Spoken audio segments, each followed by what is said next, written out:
Hey folks, Deano here again. This time taking another look at an X-Men 97 figure from Hasbro's Marvel Legends line.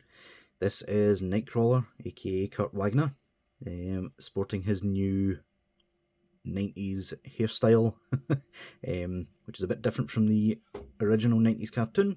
I think it was slick back, obviously because it was based on his 80s design. But yeah, it's still everyone's favourite demonic looking devout Catholic German. Yeah, he's a strange one, is Kurt, but he's also one of my favourite characters in the entire franchise. Yeah, but I liked him in this. I liked him even more in X-Men Evolution. So yeah, those of you who don't know, Nightcrawler can teleport. He doesn't actually teleport instantly, like people assumed. He goes through a sort of demonic realm. He passes through that for a split second before coming back to the real world. That's what the puff of smoke is. It's actually brimstone, which is quite cool. But yeah, the figure itself is completely pinless, apart from the chest, like the upper body. I think this entire figure is new sculpt, which is good. They didn't really need to change the body whatsoever because it still looks really nice in my opinion. And yeah, Nightcrawler figures are one of the most sought after in the Marvel Legends line as a whole. So yeah, if you're needing one, I would definitely get this guy before he runs out, because he will. So yeah, let's take a look at his box now, shall we? So just like the rest of the X-Men 97 figures, this one comes in a retro style card back. I've said in every video so far, I hate that they're doing that, because you physically have to cut the figure out one way or another, and it pretty much destroys the packaging. Like, honestly, the fact that Hasbro went from, oh, we need to do plastic free because it's good for the environment, to then having card backs that people will literally throw out, because what's the point in keeping this? You can't put the figure back in properly. And the box would basically lose all value anyway. Like, I don't understand the reasoning. They do have recycling logos on the plastic, so I'm assuming it's recycled plastic at least. But still, you're adding to that cycle, honestly. Like, a lot of people keep boxes, like myself. I've kept every single Figure Arts box and every single Black Series box that I've been able to like put figures back into. So yeah, looking on the back, we have a nice little render of him on the side. Pictures of Magneto in the outfit that I absolutely hate. Cyclops, Jean Grey, who I've either already reviewed or will review next, depending on which figure goes out first. The Executioner, and Goblin Queen, who everyone should know at this point is Madeline Pryor. So yeah, apart from that, just some legalese on the bottom. And yeah, without further ado, let's take a look at his accessories now, shall we?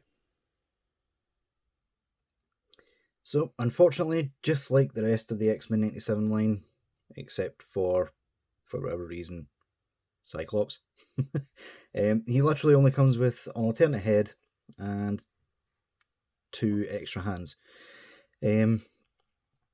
I get that Nightcrawler doesn't really have any effect pieces apart from the BAMF, like smoke effect, but you could have made like smoke coming off him or something that you could attach. Like, think of something, Hasbro. Like, apart from the bodies themselves, I'm honestly tempted to say these figures aren't worth it. Like, they're full price, but they're coming with next to no accessories. Like, I don't understand it. Like, I really don't. His alternate head has a sort of grimace, which I have just dropped. Bear with me. Found it. So yeah, as I was saying, this one has sort of gritty teeth face, almost. There's not a lot different between this one and the other one.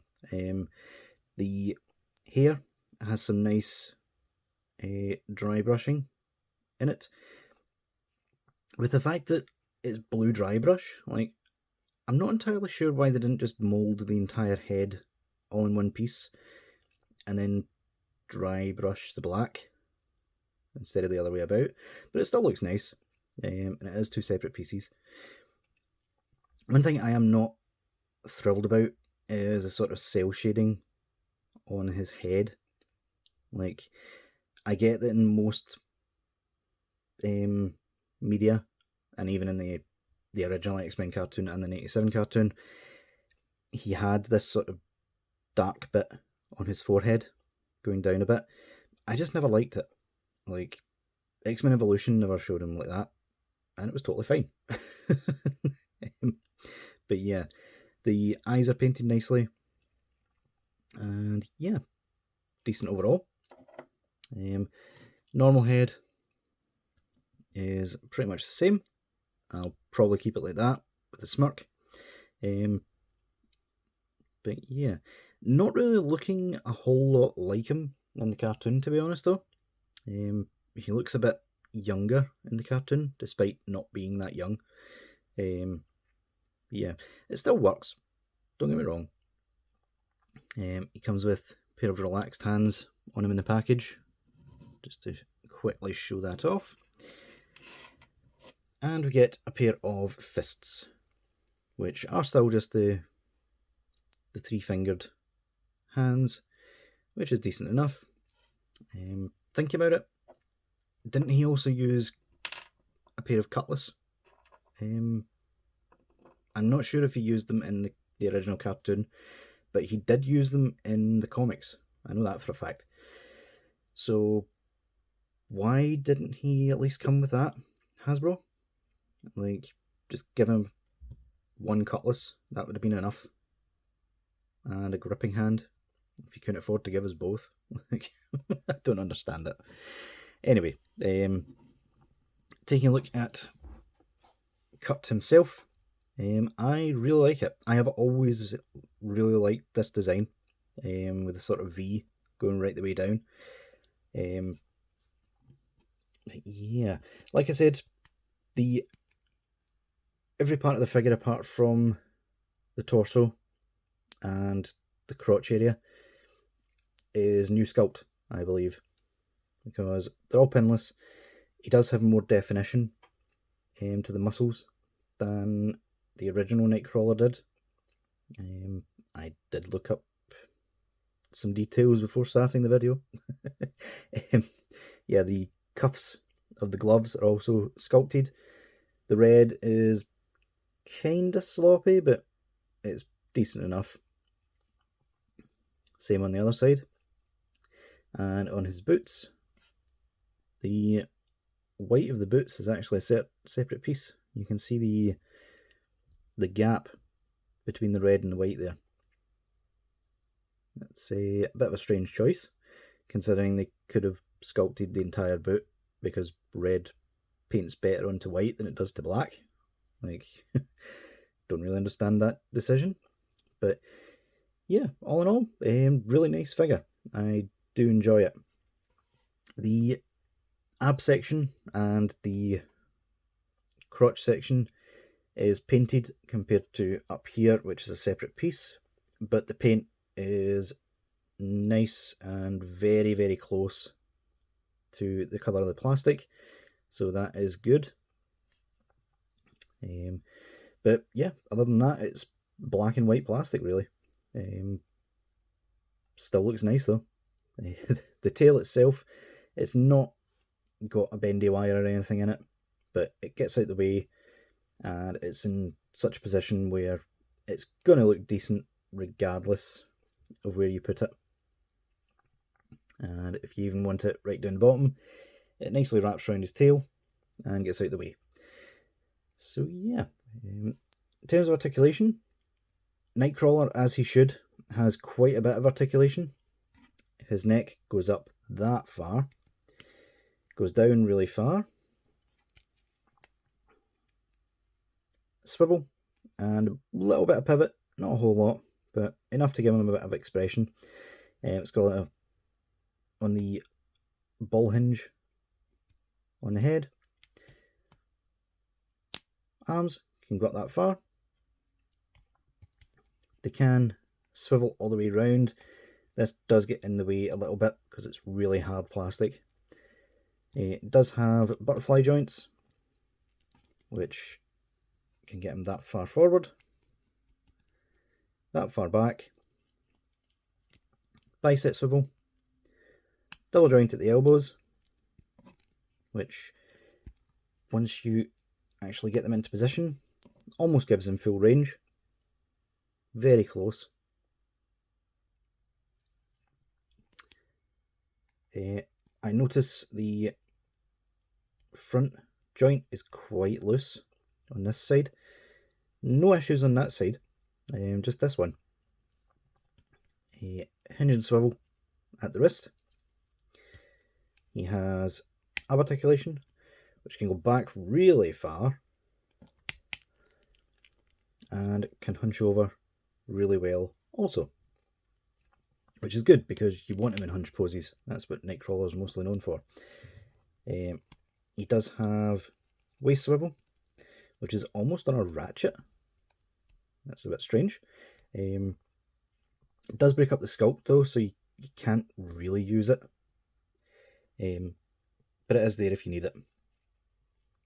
Legs can go up that far, which is a bit of a shame because you really want him almost Spider-Man-like, where he's sort of crouching down with the hand touching the floor.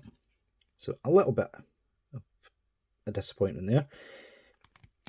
It does have thigh rotation. Legs can almost do the splits. Probably the best one so far. The tail is on a swivel, before I forget. The legs are on a double joint. Can almost get full range again, which is really good. No boot cut, surprisingly, even though there is a cut there. Like, I'm not sure how they couldn't have worked around that. Feet can go back that far, forward really far, good ankle pivot, and yeah, all in all, like, I am satisfied with this figure. Is he as posable as I would like him to be? No, unfortunately not, but you can get pretty close. Let's just do a quick pose before we finish.